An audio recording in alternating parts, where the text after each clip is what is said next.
Predmeti, ki padajo z velike višine, v določenem času dosežejo končno hitrost padanja. Tako je tudi s padalci, kar lahko simuliramo v vetrovniku. V katerem položaju telesa lahko padalec doseže največjo končno hitrost?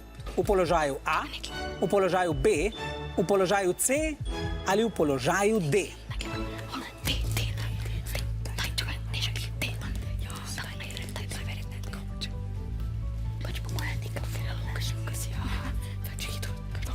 Nekaj sekund, dobro premislite.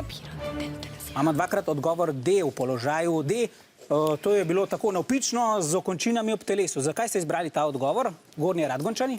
Najbolj aerodinamična oblika. Najbolj aerodinamična. A ste kdaj skočili s padalom? Ne. Pa bi kdo? Ja, eni gledajo malo kislo, eni še ne vejo. Dobro, preverimo, če imate prav in poletimo z rokom v vetrovnik.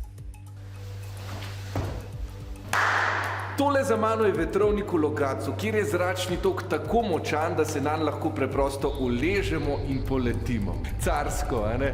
No, poleg tega pa se v njem lahko seveda naučimo tudi številne zakonitosti fizike.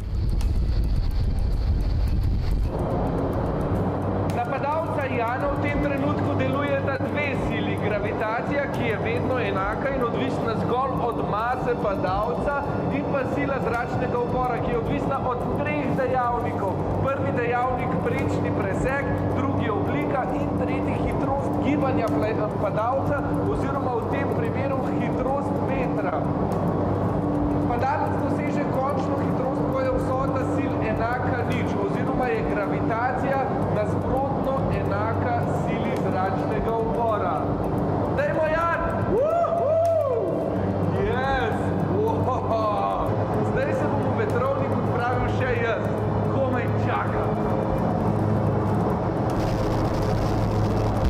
Podobno se obnašamo tudi, ko hodimo ali kolesarimo proti vetru. Takrat se moramo vedno potruditi, da je naš prečni presek čim manjši in se pravi, da smo čim manj izpostavljeni vetru.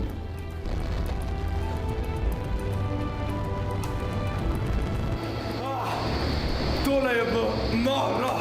Pravilen odgovor je pa te. Te pa tudi kar zmatra. Priporočam.